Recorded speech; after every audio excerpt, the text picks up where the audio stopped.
farther away.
Good evening. Welcome. It is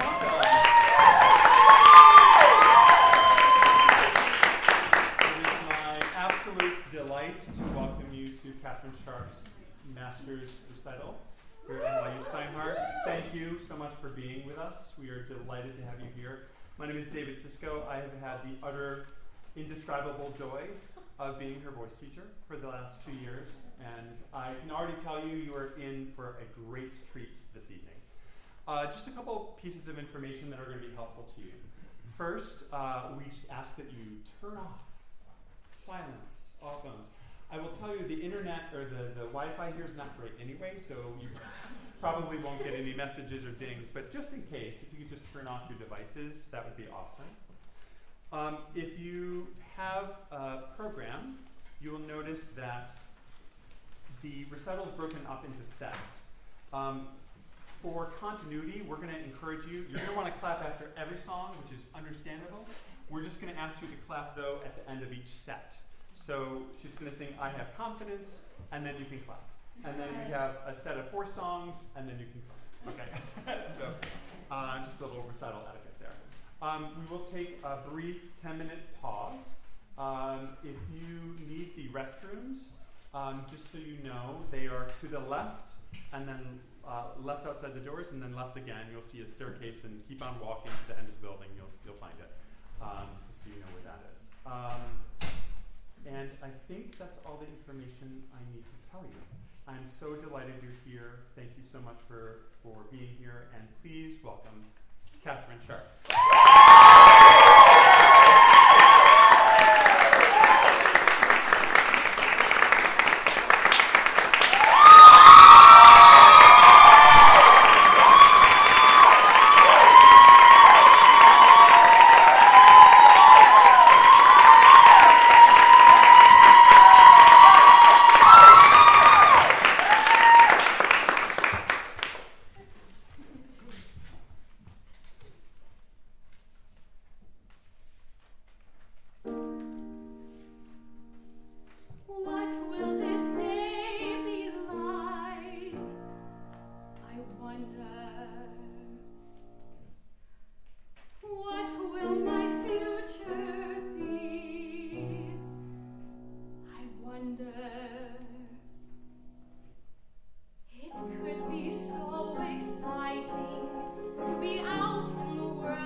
technical issue this evening, so some of the slides may not appear exactly as was planned. So we thank you in advance for your kindness and patience.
There seems to be not. There you go. Oh. Okay.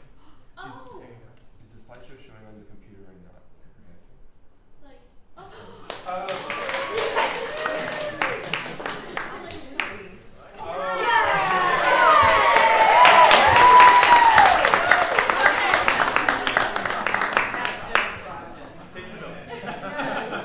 Thank you. Okay. Today, I will be investigating the influence of the great Barbara Cook. Specifically, who and what influenced her career path, her working relationships with composers and lyricists of the time, and how her ingenuity in the creation of her iconic roles have paved the way for sopranos in theater. Barbara Cook was born in Atlanta, Georgia, and became one of the most well-known sopranos in Broadway's theater. The height of her career was during the Golden Age, which lasted from the 1940s to the 1960s. Many of these musicals are still performed, which cements her relevance in not only Golden Age times, but also today.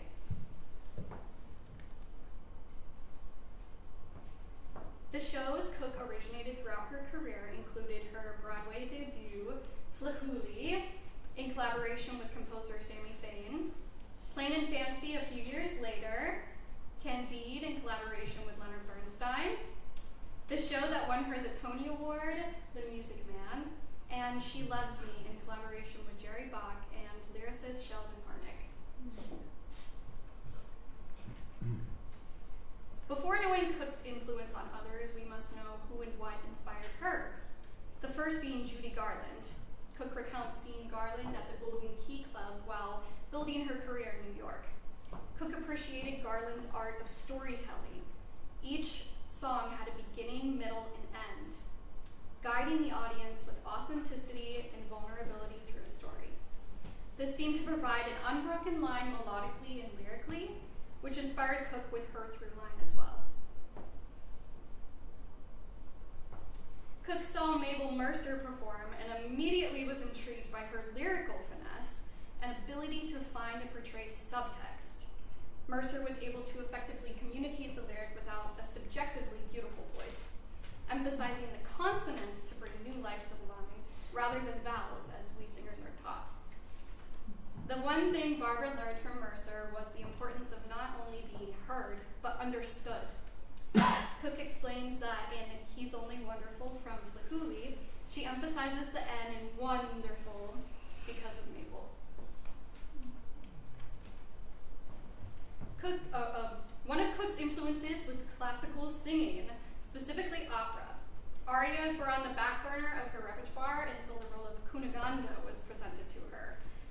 The audition with Bernstein began with Cook singing musical theater songs, but Bernstein insisted on hearing something different, as he already knew how she would sound on those.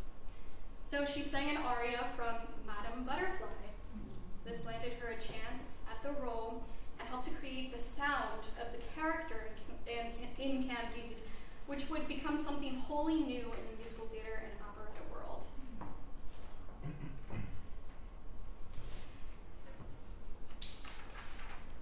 What set Cook apart was her direct relationships with lyricists and composers, which led her to partnership and collaboration within the musicals created by said composers. For a woman of this time, this was huge, and her artistry and courage impacted the final product of the show, and therefore opened the door for communication between specifically female actors, and directors, conductors, composers, and lyricists. And here are just a few relationships that she nurtured, and many more.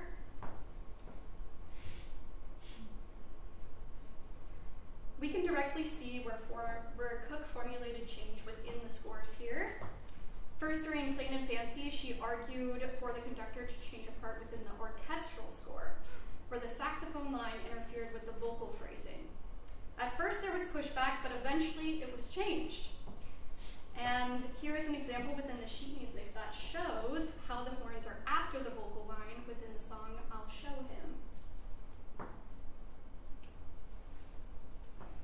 Secondly, the score was changed within the vocal line of the iconic aria Glitter and Be Gay in the show Candide. During the trial process, before she was even casted as Cunegonde, Barbara asked Leonard Bernstein to change the vocal line here. Bernstein originally wrote the high C sharp to drop down or to be held, but Cook felt it was not only easier to sing, but also made sense with the lyrics for the C to drop down using a portamento. Because Cunegonde is talking about drooping her wings, Cook said, why not droop the note? Bernstein instantly loved it and said, why didn't I think of that? This was changed and added to the original score.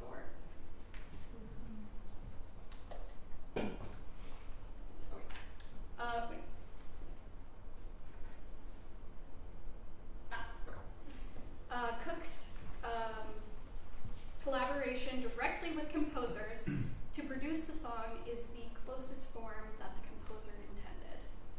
One thing Cook made sure to include was the separation between the ha-ha-has, because that was Bernstein's hope for the sound, rather than a smooth vocal run, ha-ha-ha.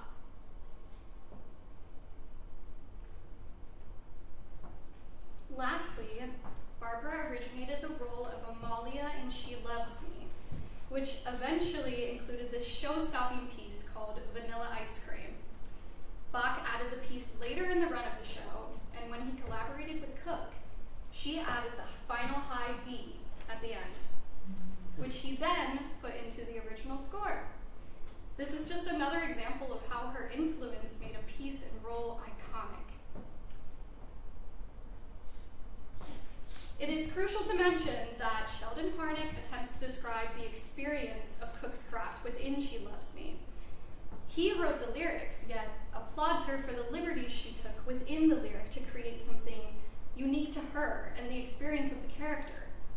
We hear this specifically in the piece, Will He Like Me, as she keeps many of the lines conversational, but within the boundaries of the notes.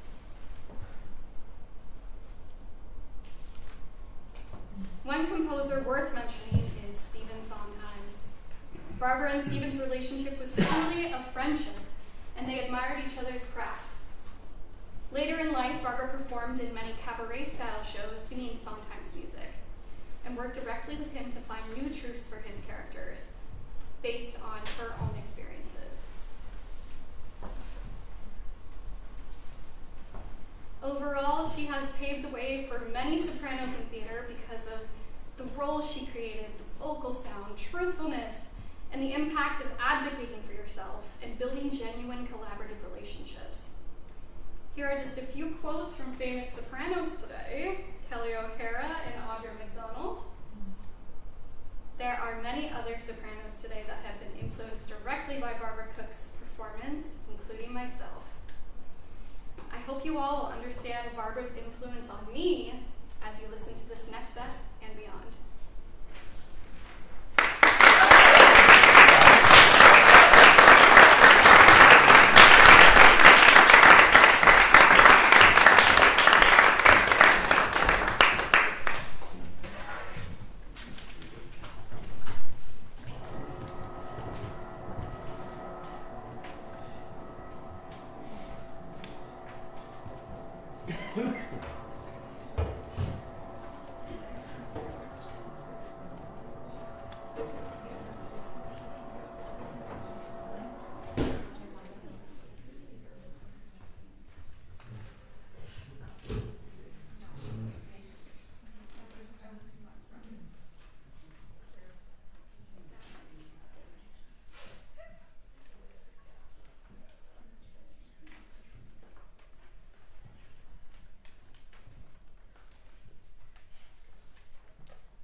got to go. It's insanity for me to worry so. I'll try not to. Will he like me? He's just got to. Will he like me? Will he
I better start taking note. Some instinct tells me these details will be important to the historian someday.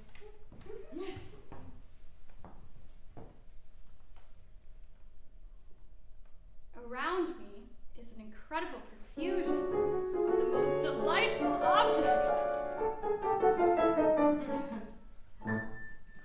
So many creatures, so many things. Each wondrous object is beautiful and striking. And I see nothing that isn't to my liking. Here in Eden, there's plums and peaches, and pears and grapes, so ripe and juicy and utterly inviting. I find the apple especially exciting here in Eden. As for me, I can see I was meant to rejoice in the round, vibrant sound of my own voice. It's all so perfect and so ideal, and yet I do have one tiny reservation. There's nothing handy for making conversation here in Eden. How'd I come? Where am I from? What's my ultimate aim? I don't know, even so I'm glad I came. It's all so lovely, I may just weep. I love this garden and everything that's in it. And something tells me to treasure every minute.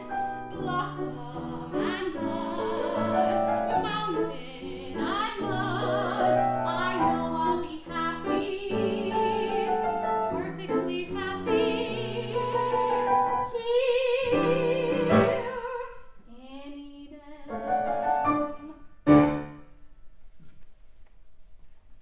As I was saying, I think I'm the main part of the experiment, but you have a share in it too. Oh, that's very generous of you. Makes you think you and I have anything in common. Well, for starters, you're the only other animal that can talk. Well, that's how much you know. So can that flyer up there. Where? Up there in that tree. Oh, you mean the parrot? I didn't know parrots could talk. Well, they can. Why do you call it a parrot? Because it looks like a parrot. Not to me, it doesn't. To me, it looks like a loud-mouthed, fat beak. Nevertheless, it's a parrot. What makes you so positive? I just happen to have this talent. Whenever I lay eyes on an animal, I know what it is. I don't have to think. The name just comes to me out of inspiration. Well, so far you're the only exception. What's that?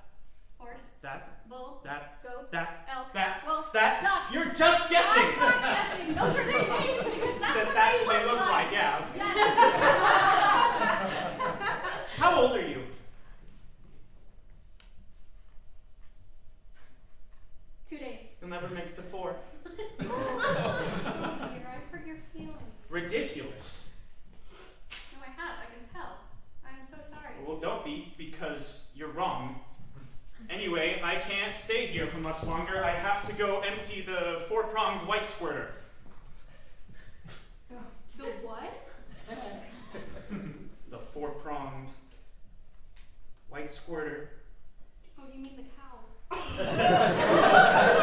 Thank you. Thank you very much.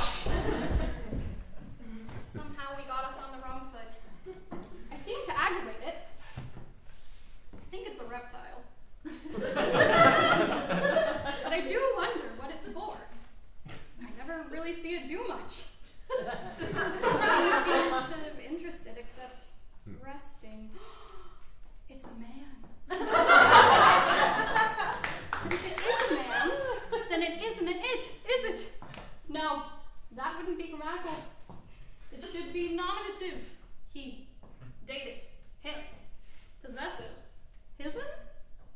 that's right. Anyway, it's become harder and harder to think ever since I met the reptile. It just gives me the most distracting sensations. Feelings are tumbling over feelings I do not understand.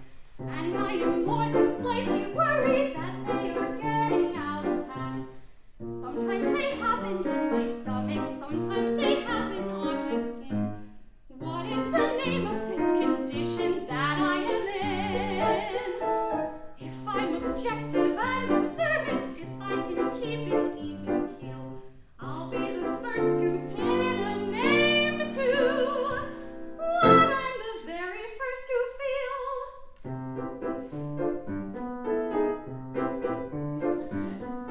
I am the first to face this problem. I am the first to have this dream. How can I harvest his attention? How can I harness his esteem?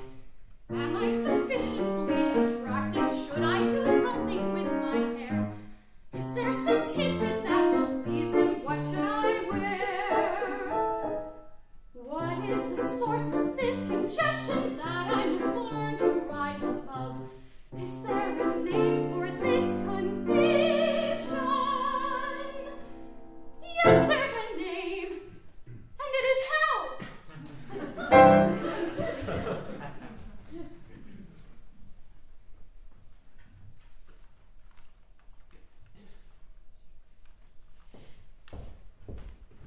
Are you all right? Yes, Adam, I've been thinking. When we die, I hope we die together. Oh, that's a subject I Well, like to. If one of us must go first, I think I should be the one. I don't want to talk about You are strong and I'm weak. You're more necessary to me than I am to That's you. not true. Yes, it's true. It's always been true. Now listen. I've got a good one for you. Why do I always roll up my sleeves? That's my favorite. Oh, I forgot.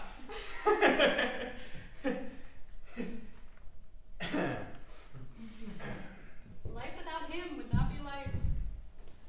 And yet, when I ask myself why I love him, I find I don't know.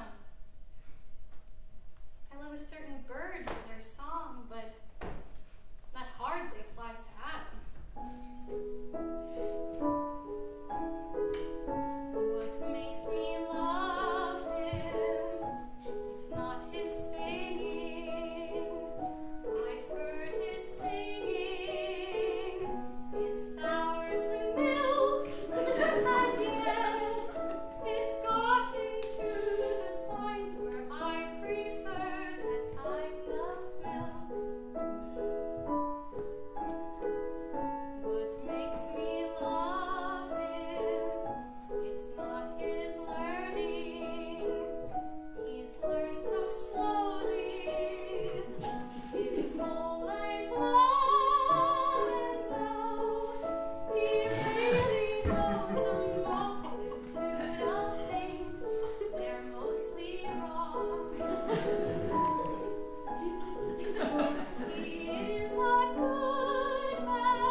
making it count if I'm counting the ticks of these slow-moving hands.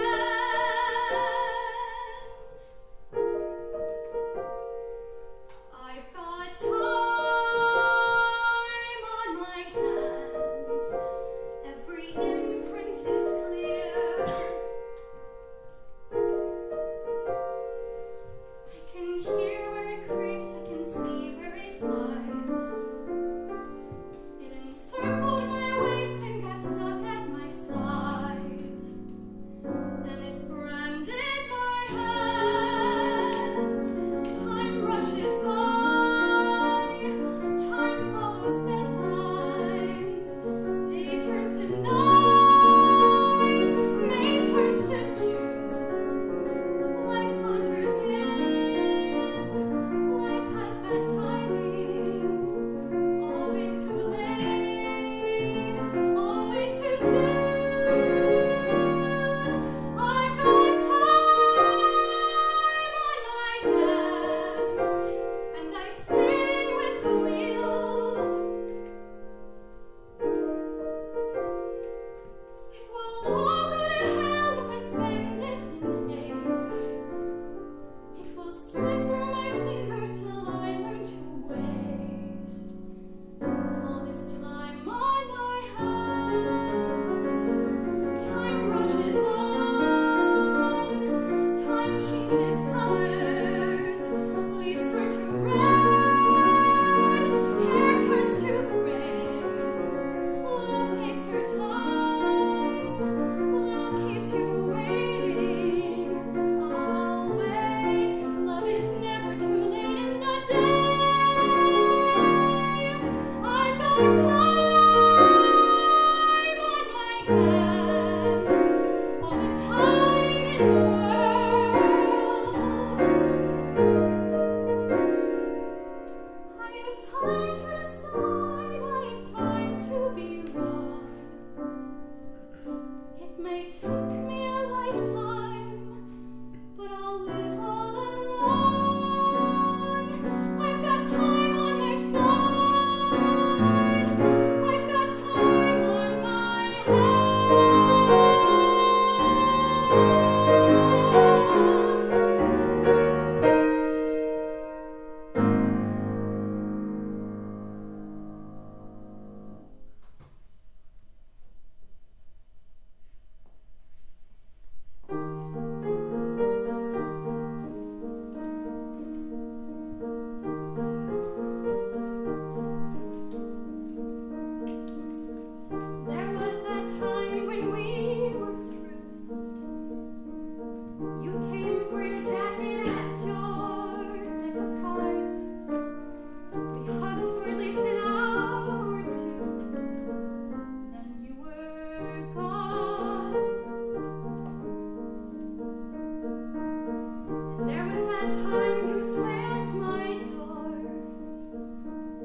Henry.